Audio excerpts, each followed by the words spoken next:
Hello, welcome back to another comic books buying tip video. The topic of this video is don't follow the crowd. Okay,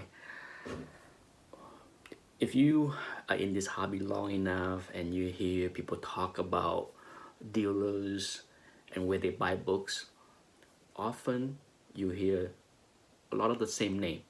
Okay, and I am aware of many of the same dealers that a lot of people buy books from. Some of my favorite, and I talk about these dealers multiple times on my channel. Bob Storm, High Grade Comics.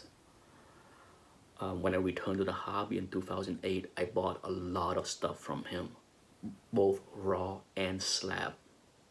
He's a tight grader, okay? Now, another one is Quality Comics, I think in Alabama. Bob is in New York. I'm not sure how active Brent is as far as the convention scenes. I don't know. I know Bob attend many big conventions. For sure, or the one in New York since he's local. But Brent from Quality Comics, I'm not sure if he does conventions. I know he have a store, but I also bought from him. Not a lot. I have not bought from Bob in quite a few years. The last time I bought anything from Bob was maybe, gosh, 5 years ago. As far as Brent, I bought something 2 years ago. Okay, Brent, I still buy here and there. Whenever I see that he had a brand new collection come in, I usually check it out because he does have his hands on quite a few big collections in the last couple of years. But my strategy in buying and get good deals is do not follow the crowd.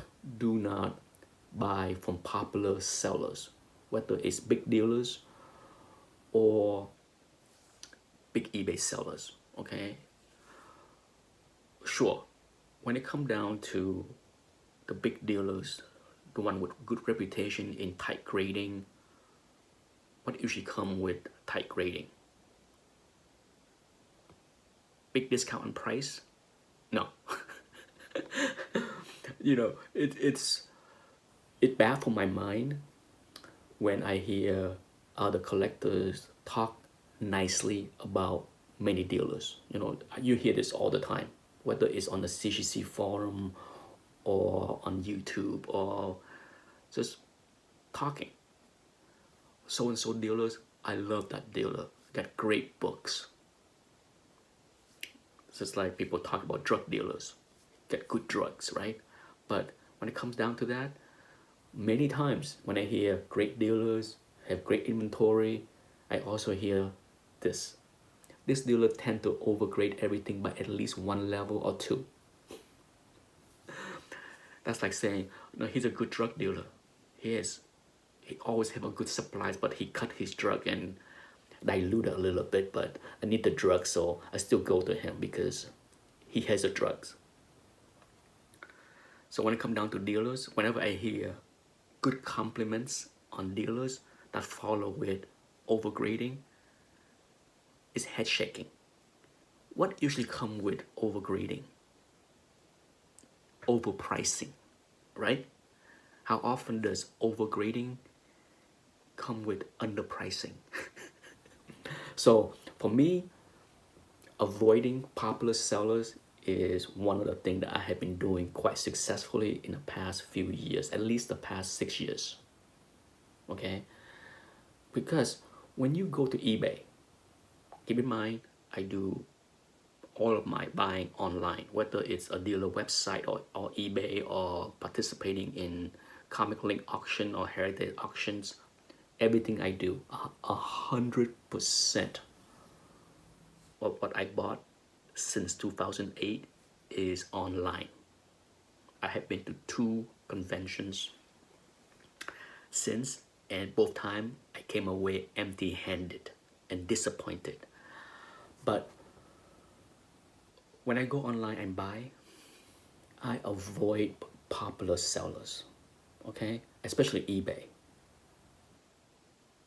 How often does anybody hit a home run, buy a book that they triple or double their money buying from a well-known sellers on eBay. You know, it's when it comes down to the popular sellers, the popular dealers, the good sellers, sure.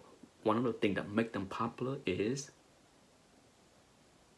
tight grading, right?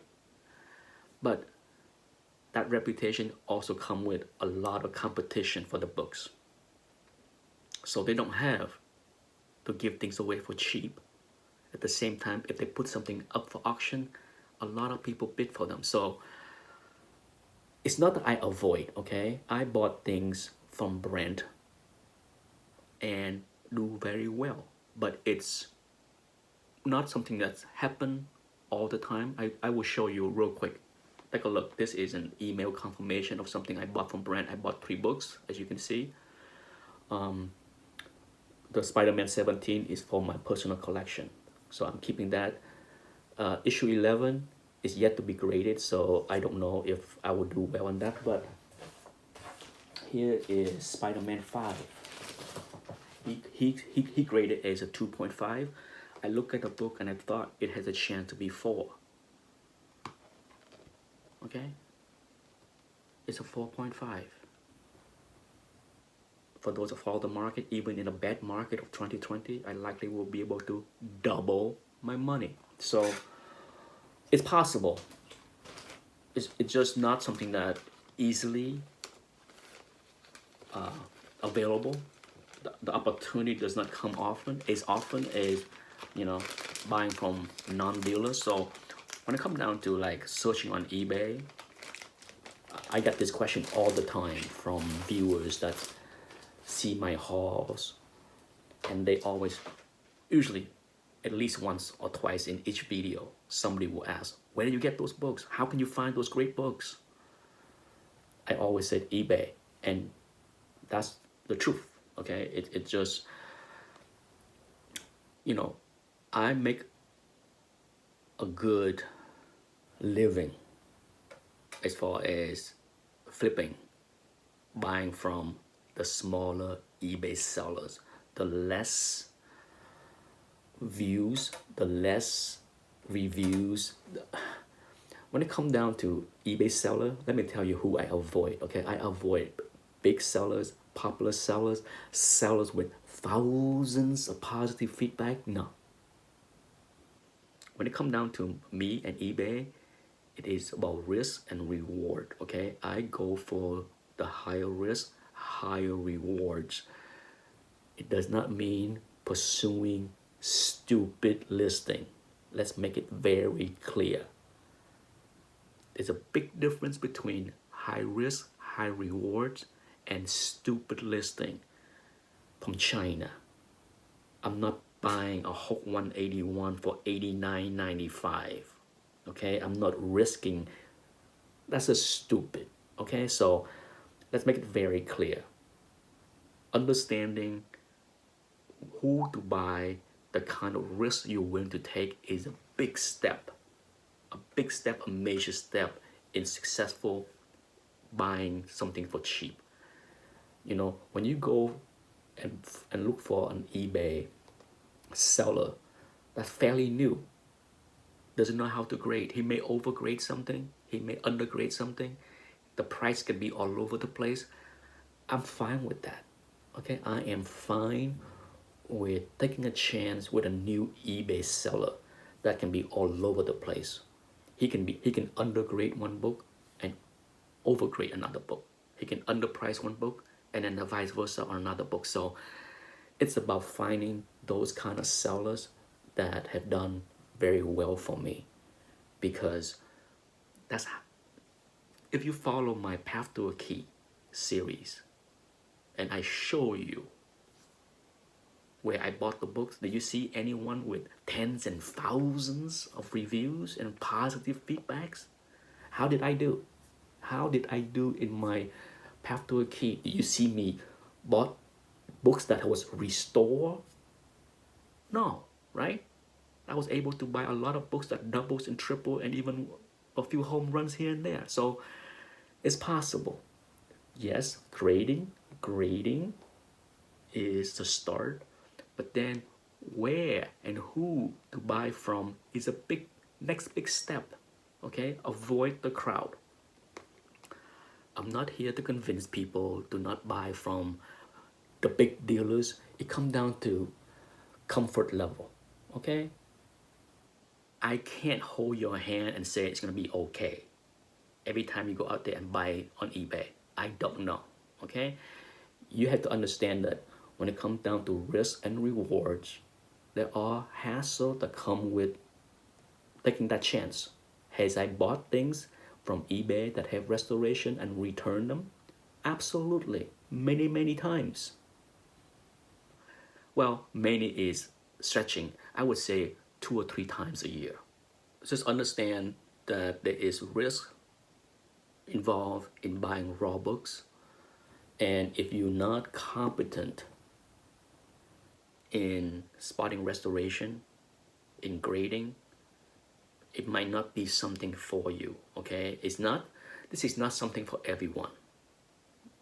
Let me repeat one more time, it is something that I do.